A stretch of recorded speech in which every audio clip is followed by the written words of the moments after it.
Hi everyone, I'm Alina. I'm a gardener in East Europe, and today I set up my shop at my kids' table, so pardon the squeaking. These benches need a little bit of repairment. It's just a nice cozy place where I can set up all my installations to show you guys how I will set up my drip irrigation. Before I will show you how I do my zones, because I already have a little bit of experience with my last year drip irrigation that I made myself. I want to show you the basics, the basic accessories that I got, how I'm coupling them, the mindset and the logic behind how I'm setting things up. So, without much more talk, let me show you the basic stuff you need to DIY your own drip irrigation. It's nothing fancy, nothing professional. I did this for my plants, not for my lawn. Let me be clear on that. And it worked for me last year, but what I felt was not okay was the water pressure.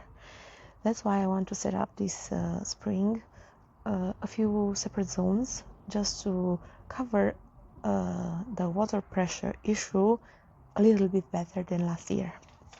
First and foremost, you need main tubing to carry as much water volume as close as possible to your plants. I chose this 60 millimeter wide tubing just because I'm going with piping all around the surface of my garden. Usually it comes in bigger rolls, something like this. This is a 25 meter roll, pardon the dirt on it. It stayed outside for a little bit. But you can also find it in 50 meters length, and I think even longer than that. But for my garden and my setup, 25 meters work just because I also have to cut and connect and so on. You first want, so I brought the background just to be able to draw on it. You will first need a way to connect to the main water source, and I will show you a little bit later how I connected it to my water source. But the idea after is that after you connect this to your water source, you will be able to connect your piping to this faucet. Let's call it a faucet or inlet, or how do you call this? Usually you just click it. I just cut one piece to connect it so it's easier to follow the idea behind it. So after you connect these two together, which happens just by pushing the two in between like this. So let's pretend this is 25 meters or however long you need your piping to be.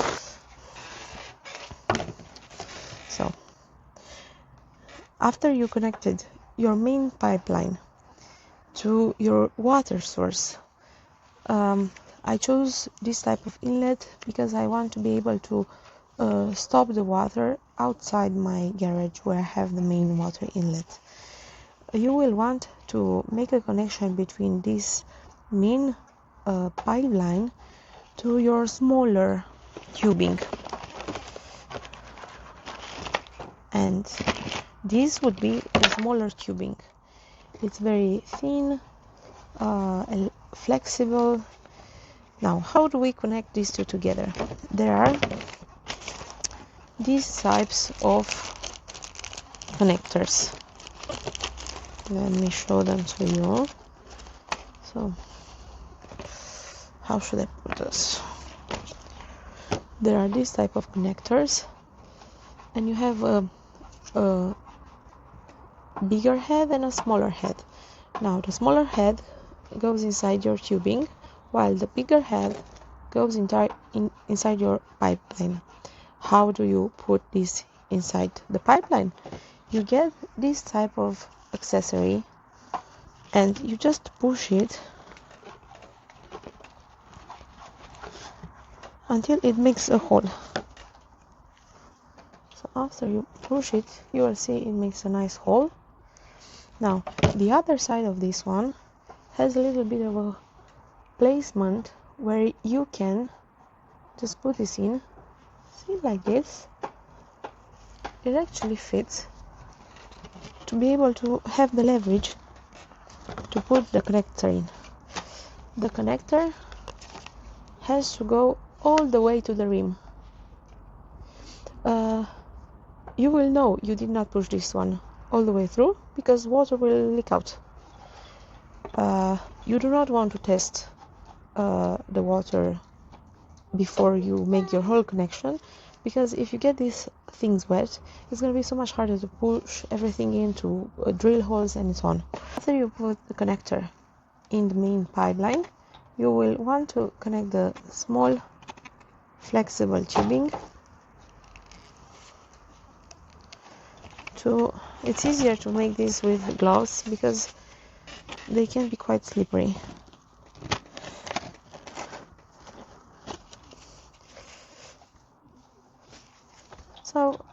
So far easy, right? Now let's pretend your plant is 10-20 centimeters away from your main pipeline. What you will want to do is just take 10 centimeters of this until you reach your plant, cut it, and here at the very end there are all sorts of emitters, all sorts, shapes and forms. I chose this one just because it's adjustable. I can let more or less water in. Some people prefer the ones that are on a set irrigation volume. I like this one just because some plants after getting established do not need as much water as before they get established.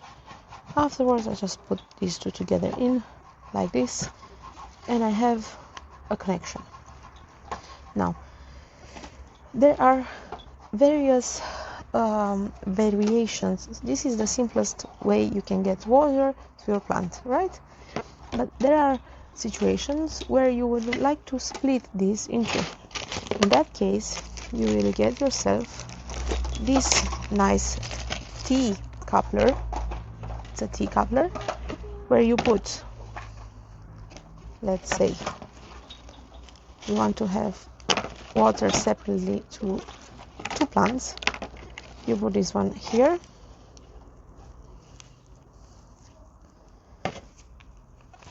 and then you connect this on the left side,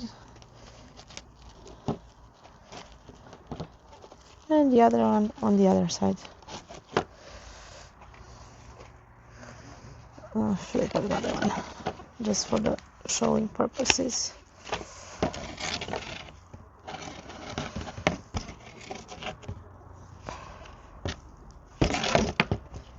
The other, and then you can shape it. If the plant is here and here, you just put another outlet like this, dripper, another end dripper, and you have a split. Now let's say you want to take a corner. If you want to take a corner, sometimes you can just bend this main pipe, but sometimes you actually have to make a corner. If you want to go over a fence, for example, you then need this L-shaped situation.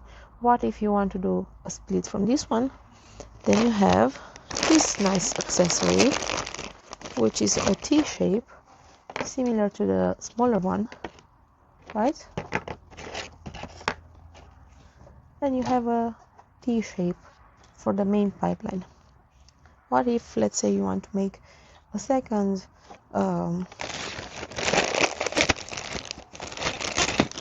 I don't know, for whatever reason, a second section where you want to close down? You have this type of system that closes your water supply. There are some accessories to this. There is the fixer for the ground, goes like this in the ground, and there is also one for this one, smaller one, where I put it someplace here. It's like this, and I put it like so, and in the ground, easy, in the ground. So this is the basic, as basic as possible you can get to a drip irrigation system. Let's say you no longer want to use this drip space, then what you can do is just take it out. And then there are these blue stops where you will just push it in and you close the specific point. I'm not gonna push it because I will not be able to take it out. So very easy. Now let me explain why I need zoning. So for those of you that follow along for a longer period of time, know that I live on a hill, and we terraced this sloping part into 3 sections. This area is sloped, a higher slope, then here I have a straight zone, then another slope, and so on.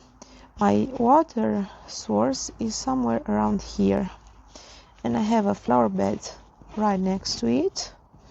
Flower bed. Here's the driveway, flower bed, all the way to the front entry. Then here it's all greenery. Now because my water source is near my garage, and it's pretty much in the lowest point of my whole property, it's really hard to get water pressure, for example, in this point. And what I figured last year was that if I create smaller zones, then the water reaches fine where I want it to be. And I was thinking I will make one zone for this flower bed. It's gonna be round,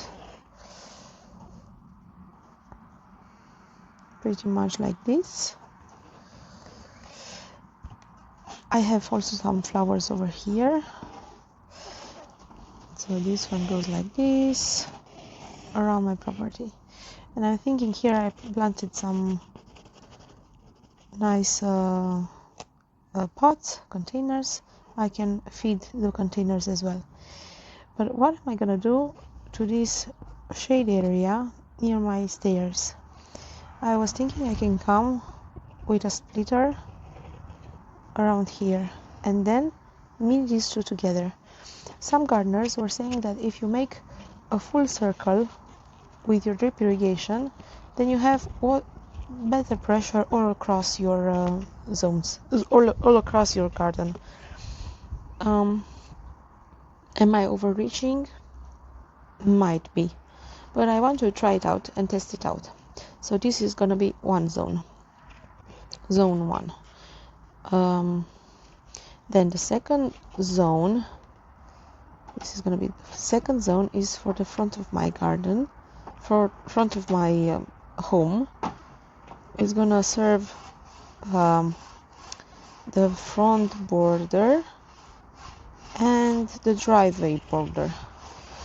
Now this zone is kind of hard to make a round turn because it's quite narrow.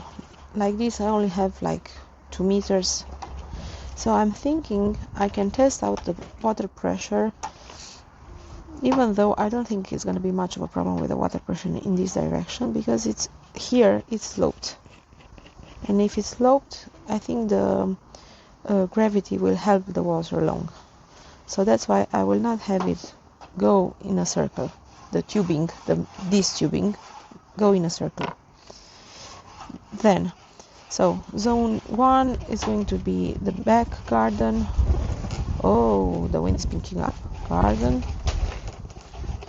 Zone 2 is going to be the front garden. Then zone 3 has to be this area, I think, because I want to make a zone 4 for this area. Here I want to make a vegetable garden, And my vegetable garden will be with some raised beds, maybe something like this. Who knows, later in life I could have here a nice greenhouse maybe. Here I have some flowers and a few evergreens. Here I made those boulder steps. That's why I'm thinking zone 3 will be side garden. Zone 4 the vegetable garden, and zone 5 the lower garden towards the south. I want to take you where my water outlet is and to try figure out a way to make the 5 zone split from 1. So again, this would be the back garden, the front garden, the side garden, the vegetable garden, and the south garden. The 5 zones. Now let me show you the water outlet and how I connected this type of faucet to my main pipeline. Now this is where I connected and where my main water piping comes from. This is coming from my garage. It's connected to a fast coupler. It's working like this. I can use it for both the sprinkler and what I've done, this type of faucet that I showed you earlier with a rim, I put on this fast coupling thing that you can get in a big box store. And what I would do when I want to start my irrigation and I'm not using this one, or I'm not washing the car or whatever, I would just connect it and start my water from my garage. Now, right now the irrigation is stopped because as we worked on the fencing, I had to cut the piping and connection to my back garden.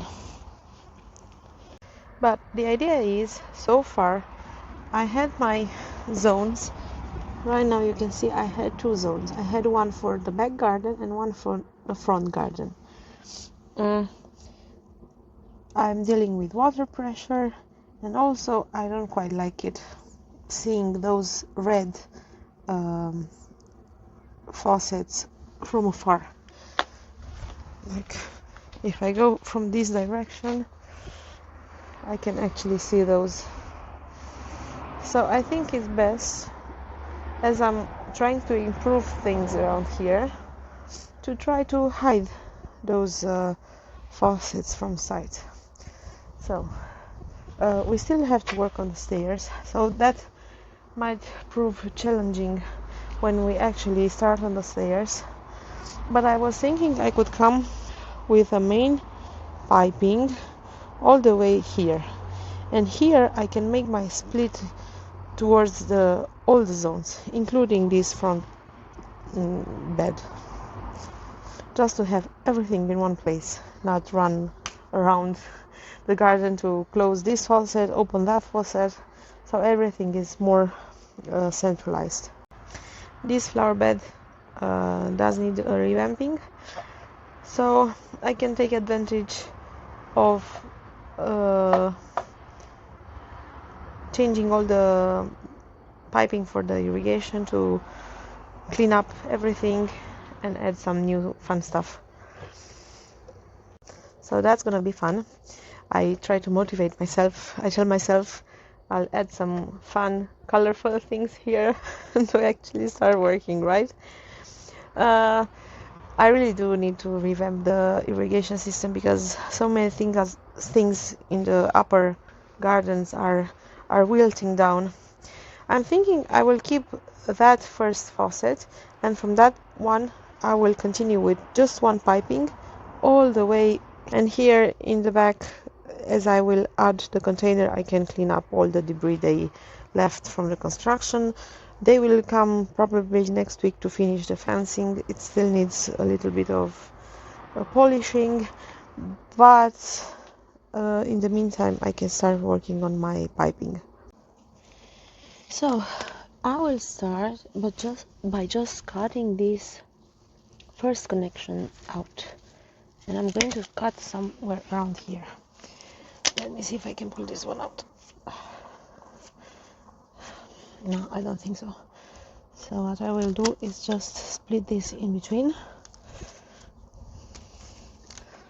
I went over the garden to see where I can add the connection to the main. Oh goodness, what's happening? This is coming harder than I expected out.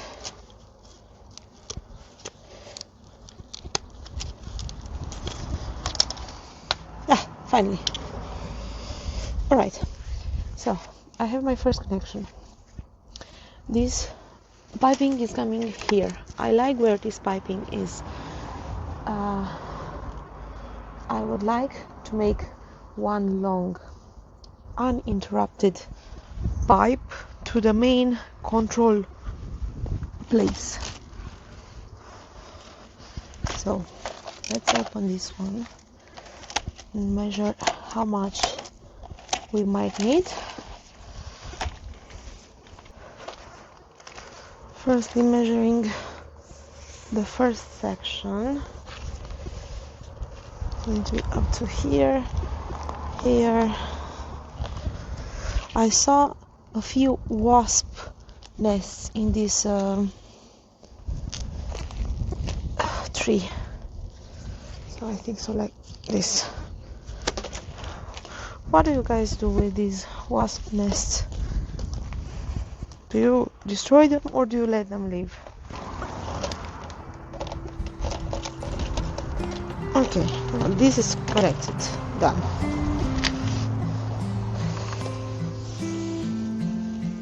That one will go all the way to the back. All the way in the back, I want to do an L shape and to go up the fence. So, ouch. So, I placed the L.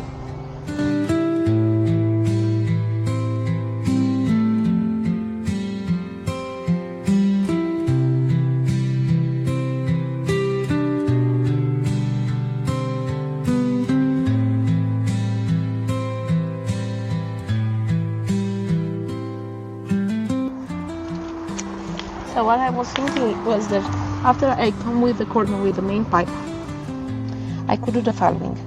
I could come with T's, bifurcations like this, and start making my zones like this. So this would be 1, 2, 3 that go to the upper part.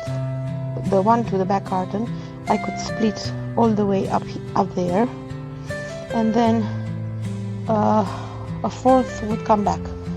So maybe the first one would go back down, but in that case the issue that I'm facing and I'm thinking about is if I'm going to put here a container to hide the whole mess of it all. If I put the red faucets here on the wall, it's going to be super visible. But if I were to go a little bit lower and put the container here, I don't know if I can reach. So that's my main issue.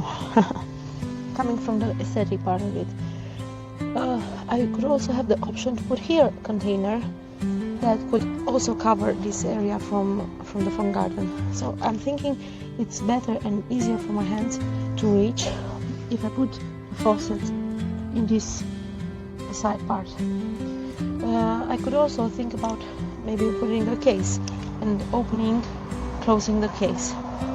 The idea is that all these contraptions are somewhat temporary, because when we're fixing the lawn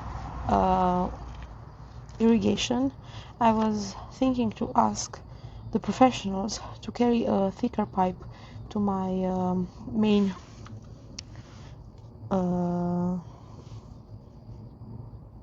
main splitter, but until that happens I need to figure a way to water my garden. So that's gonna be kind of it. This main part I can do someplace else. I don't have to sit here to make it. I just can make it on my table and then come back to connect it to the final situation. So let's go do that.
Connect these two together. I came here because I feel like I have better leverage point for pushing as this is a bit shorter.